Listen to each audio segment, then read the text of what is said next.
Welcome to অগ্রগতি Anjana's kitchen and blog. নমস্কার, অগ্রগতি অঞ্জনার কিচেন অ্যান্ড ব্লগে সকলকে জানাই স্বাগত। পুজো আসছে করে পুজো কিন্তু শুরু হয়ে গেছে, আর আজকের দিনটি হচ্ছে সপ্তমী।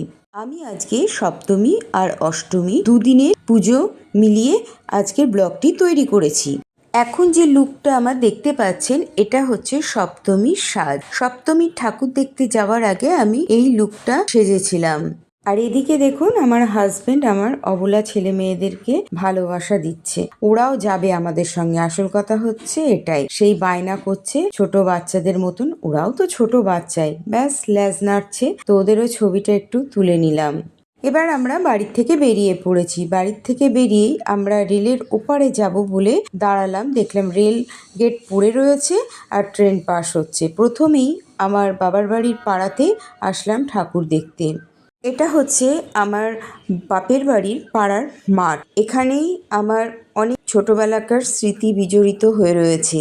এই মাঠটির আনাচে কানাচে। আর এটা হচ্ছে প্রাইমারি একটি স্কুল, আর এই স্কুলেই সবার প্রথমে আমার লেখাপড়া স্টার্ট হয়েছিল। আর মাঠের অপর পাশটিতে কিন্তু দেখুন পূজা মণ্ডপটি হয়ে রয়েছে। এখানে পূজা মণ্ডপটি প্রতি বছরের ন্যায় হয়ে থাকে, আর এখানে দুর্গা পুজো আবার কালী পুজো হয়ে থাকে। এবার প্যান্ডেলে ঢুকে পড়লাম। তো দেখুন, এখানে এটা মায়ের মূর্তি, আর আশেপাশে কাকিমা জেঠিমা সকলে বসে আছেন পুজোর জোগাড় যন্ত্র করবে বলে, এছাড়া গল্প করছে সকলে মিলে। আমি তাই তাদেরও একটু ছবি তুলে নিলাম। এই মাঠটির আনাচে কানাচে চারিপাশ ধরে আমার কত শৈশবের স্মৃতি জড়িয়ে রয়েছে। এবার আমার পাড়ার পূজা মণ্ডপটিকে ছেড়ে আমি চলে আসলাম পরবর্তী পূজা মণ্ডপে। এই পূজা মণ্ডপটি যে ক্লাবে তৈরি হয়, সেই ক্লাবটির নাম হচ্ছে রানাঘাটের ব্রতী সংঘ। প্রতি বছরেই এরা নানান ধরনের সুন্দর সুন্দর থিমের প্যান্ডেল করে থাকে। এবারও অভিনব থিম তৈরি করেছিলেন এই পূজা মণ্ডপটির উদ্যোক্তারা।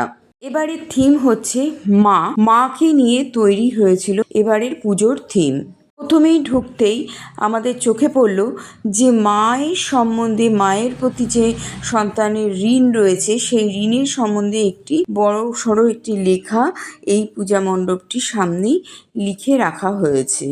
মণ্ডপের ভেতরে আমরা প্রবেশ করে গিয়েছি। দেখুন আশেপাশে সমস্ত জায়গায় যে থিমের একটা বৈচিত্র্য রয়েছে, এটা কিন্তু একটা বোঝার ব্যাপার আছে, সেটা আমি আপনাদের ভেঙে পরে বুঝিয়ে বলছি। এখানে দেখুন, এটা কিন্তু জুট দিয়ে মানে পাটের মা দুর্গা এই মণ্ডপটিতে তৈরি করা হয়েছিল। এই গোল গোল বলের আকৃতি যেগুলো রয়েছে, এটা হচ্ছে ভ্রূণ। তার উপরে হচ্ছে সন্তান একটু একটু করে মায়ের গর্ভে কিভাবে বেড়ে ওঠে, সেটাই এখানকার থিমের মধ্যে দিয়ে তুলে ধরা হয়েছে। আরেকটি পাশে কিন্তু একটি পাট দিয়ে তৈরি মানে জুটের একটি মা দুর্গা রয়েছে, সেটা আপনারা দেখতেই পেলেন। আরেকটা খুব চরম বাস্তব জিনিস দেখিয়েছে আইসিইউ মানে টাকার জায়গা, সেটাও তুলে ধরা হয়েছে। আরেকটা জিনিস আপনারা হয়তো লক্ষ্য করে থাকবেন যে এই মণ্ডপের দেয়াল জুড়ে ঝোলানো রয়েছে অনেকগুলো ঘড়ি। এই ঘড়ির উল্লেখটা বা ব্যাখ্যাটা আমি আপনাদের বুঝিয়ে বলছি। ঘড়ি ঝোলানোর একটি উদ্দেশ্য যে এখানে সময়ের ব্যবধান, সময়ের সাথে সাথে কত কিছু যে পরিবর্তন হয়ে যায়, সেটাই কিন্তু শিল্পী তার শিল্প ভাবনার দ্বারা তুলে ধরেছে। এই পূজা মণ্ডপের থিমটি দিয়ে বোঝাতে চেয়েছেন শিল্পী। এখানে একটি বৃদ্ধ মায়ের মূর্তি রাখা হয়েছে। এখানে দেখুন নিচে লেখা আছে, খোকন পুজোতে আসবি কবে? তো মা অধীর অপেক্ষায় রয়েছে বসে, যে এখন ছেলে বড় হয়ে গেছে, বাইরে কর্মসূত্রে থাকে এবং মায়ের হয়তো ছোট্ট চায়ের দোকান রয়েছে, তাই ছেলের জন্য অধীর আগ্রহে বসে রয়েছে এবং জিজ্ঞাসা করছে কবে আসবে ছেলে। ঠাকুর দেখতে গিয়ে একটি উপরি পাওনা পেয়ে গেলাম, সেটা হচ্ছে মায়ের প্রসাদ। আসলে সবে সবে সন্ধ্যা আরতি শেষ হয়েছে সপ্তমী পূজার, তো সবাইকে ওখানকার প্রসাদগুলো ওখানকার যে পুজো উদ্যোক্তা মহিলারা আছে সবার হাতে বিলি করে দিচ্ছে। ওখান থেকে বেরিয়ে এসে পরবর্তী একটি পূজা মণ্ডপে আমরা চলে এসেছি। এখানে শৈশবের হারিয়ে যাওয়া কিছু স্মৃতি দিয়ে তৈরি করা হয়েছে পূজা মণ্ডপটিকে। একটি চমৎকার জিনিস দেখতে পেলাম, সেটা হচ্ছে ছোট্ট একটি মা দুর্গার মূর্তি। ছোট্ট মা দুর্গার মূর্তিটি কেউ তৈরি করেছে, তাই এই মণ্ডপের সামনেই রাখা হয়েছে, আর সেটাকে আপনাদেরকে আমি দেখিয়ে দিলাম। আমাদের ছেলেবেলায় আমার রানাঘাটেতে দুটো জায়গাতে এই ছোট্ট মা দুর্গার মূর্তি তৈরি হয়ে পুজো করা হতো। এখন আর ছোট মা দুর্গার মূর্তির পুজো হতে কিন্তু আর দেখা যায় না। দেখুন, এটা হচ্ছে আসল মায়ের মূর্তি, যেখানে মায়ের পুজো হচ্ছে সেই মায়ের মূর্তি।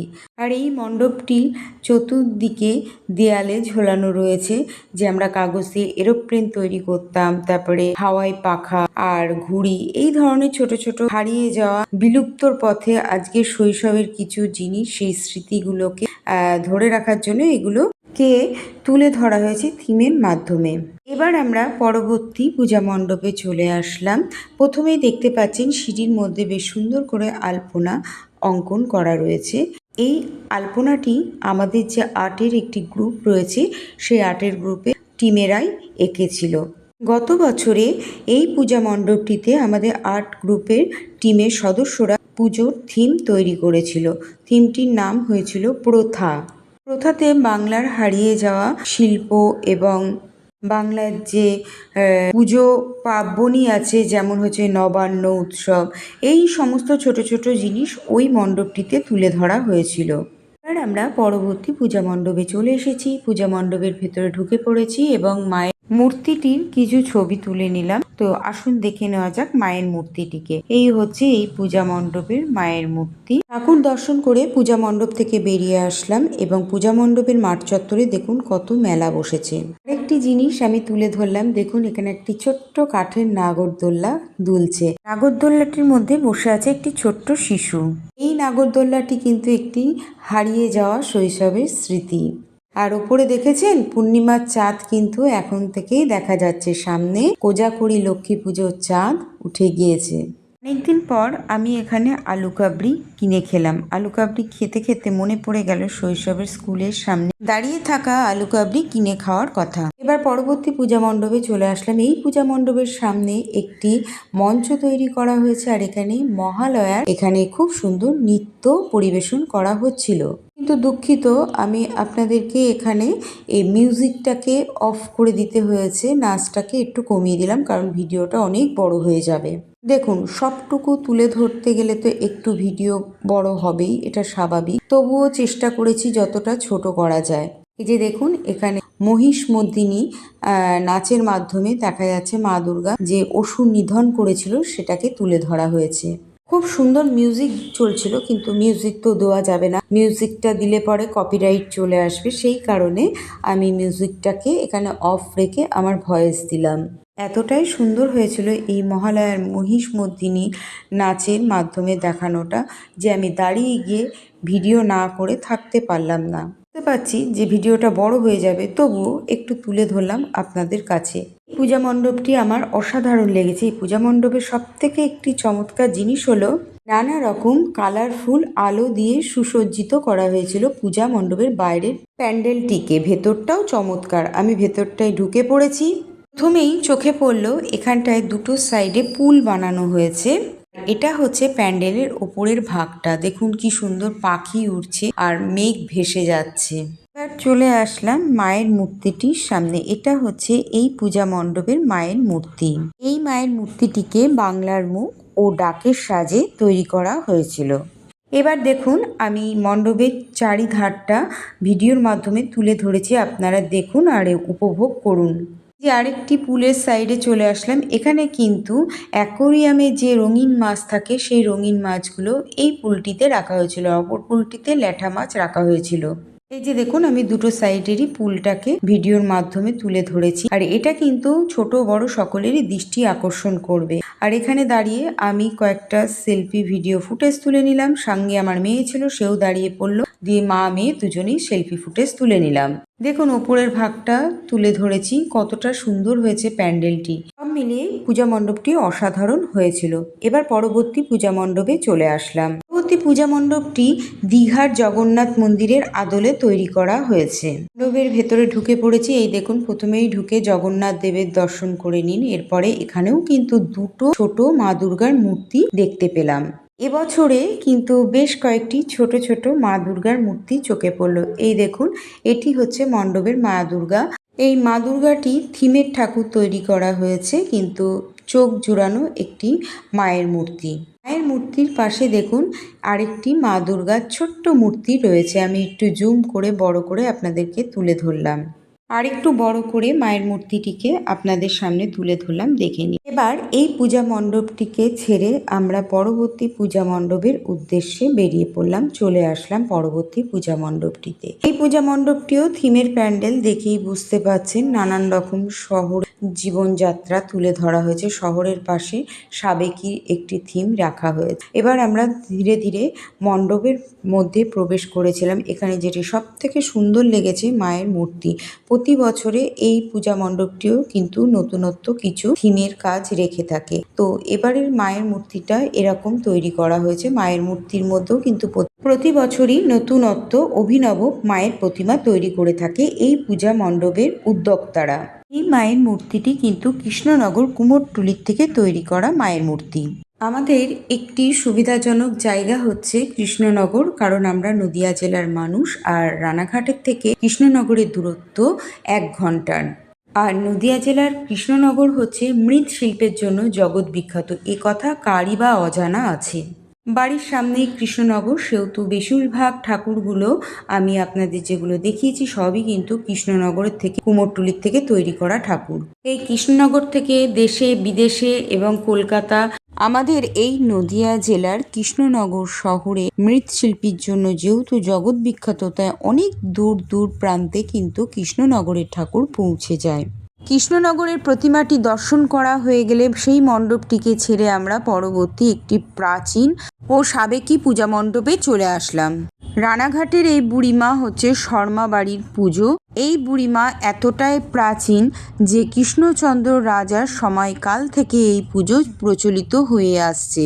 একবার বুড়িমা কৃষ্ণচন্দ্র রাজাকে স্বপ্ন দিয়েছিল এবং সেই স্বপ্নাদেশ পেয়ে রাজা এই বুড়ি মায়ের দর্শন করতে এসেছিলেন, এবং যেই পরিবারটি এই পুজোটি করে আসছে ওই পরিবারটিকে কৃষ্ণচন্দ্র রাজা তখন উপাধিটাকে পরিবর্তন করে দিয়ে যায়। তারপর থেকেই তাদের উপাধি হয় শর্মা। কৃষ্ণচন্দ্র রাজার কাছ থেকে শর্মা উপাধি পাওয়ার পর থেকে এই বাড়ি শর্মা বাড়ির নামে পরিচিত। আর একটা কথা বলি, বুড়িমা কিন্তু অত্যন্ত জাগ্রত মা, যে যা মায়ের কাছে প্রার্থনা করে মনোবাঞ্ছা সকলের পূরণ করে থাকে বুড়িমা। এবার আমি অষ্টমী পুজোর দিন চলে আসলাম। এবার আমরা যে পূজা মণ্ডপে দর্শনে চলেছি সেটা কিন্তু রানাঘাটের একটি অতি প্রাচীন পূজা মণ্ডপ। এই পূজা মণ্ডপটি একটি প্রত্যন্ত গ্রামে হয়। দিনের বেলায় আমি প্রতি বছর যাই, এই বছর প্রথমবার আমি রাতেই ঠাকুরটাকে দর্শন করতে গিয়েছিলাম। এই মায়ের নাম হচ্ছে রাজরাজেশ্বরী মা। এই মাও অত্যন্ত জাগ্রত মা, গ্রামের পুজো সকলের মনোবাঞ্ছা মা পূর্ণ করে থাকেন। প্রতি বছরের পুজোয় অষ্টমী অথবা নবমীর দিনে কিন্তু আমি রাজরাজেশ্বরী মায়ের দর্শন করে আসতে যাই, কিন্তু এই বছর একটু ব্যতিক্রম হলো। নবমীর দিন আমার বাড়িতে কিছু গেস্ট এসেছিল, সেই কারণে দুপুরবেলা আমি যেতে পারিনি মায়ের দর্শনের জন্য। দিনের বেলায় যদি আমি যেতাম তাহলে আপনাদেরকে এই গ্রামের পরিবেশটিকে একটু ভিডিওর মাধ্যমে তুলে ধরে দেখাতে পারতাম। এত সুন্দর, আর জায়গাটি কি বলবো। রানাঘাটের বুকে এই প্রত্যন্ত গ্রাম অঞ্চলটি অতি প্রাচীন এবং সাবেকি লোকজনের বসবাস ছিল এক সময়।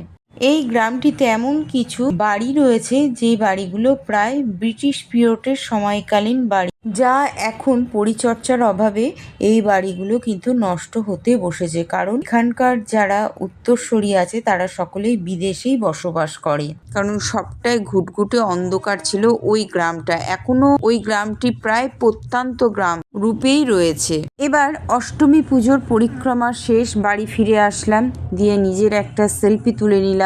আর এই যে দেখুন, আমার অবলা ছেলে মেয়ে দুটো খুনসুটি করছে, দুজনে বসে আছে পাশাপাশি। তাই ওদের দুজনের এই খুনসুটি এবং একে অন্যের পাশাপাশি হাতে হাত রেখে বসে থাকার ভিডিও ফুটেজটাও তুলে নিলাম। আর আমি ওদের এই খুনসুটিগুলো বসে বসে দেখছিলাম। যে দেখুন আমার পায়ের কাছে কিরম বসে আছে আমার অবলা ছেলেটি। সবশেষে আমি এই সপ্তমী পুজো এবং অষ্টমী পুজোতে যা যা ঠাকুরের ছবিগুলো তুলেছিলাম সেই ছবিগুলো আপনাদের সঙ্গে শেয়ার করে নিলাম। তার সাথে আমি সপ্তমী এবং অষ্টমী পুজোতে যেভাবে সেজেছিলাম, যে শাড়িগুলো পরেছিলাম, সেই সমস্ত লুকটা আমি আপনাদের সঙ্গে সেলফি পিকের মাধ্যমে শেয়ার করে নিলাম। পিঙ্ক কালারের শাড়ির সাথে গোল্ডেন ব্লাউজ পরা এই লুকটা ছিল আমার সপ্তমী পুজোর লুক। সাথে আমার মেয়েও ছিল, পাশে দাঁড়িয়ে গিয়েছিল, আমি ওরও সেলফি তুলেছিলাম, সেগুলোও ভাগ করে নিলাম। আর গোল্ডেন কালারের শাড়ির সাথে রয়্যাল ব্লু কালারের ব্লাউজ দিয়ে যে লুকটা আমার ছিল, এটা আমার অষ্টমী পুজোর সাজের লুক ছিল। আজকের মতন আমি এখানেই আমার এই ভিডিওটি শেষ করছি। পরবর্তী অন্য কোনো ভিডিও নিয়ে আপনাদের সামনে হাজির হয়ে যাব। সকলেই খুব ভালো থাকবেন। Tata, bye bye.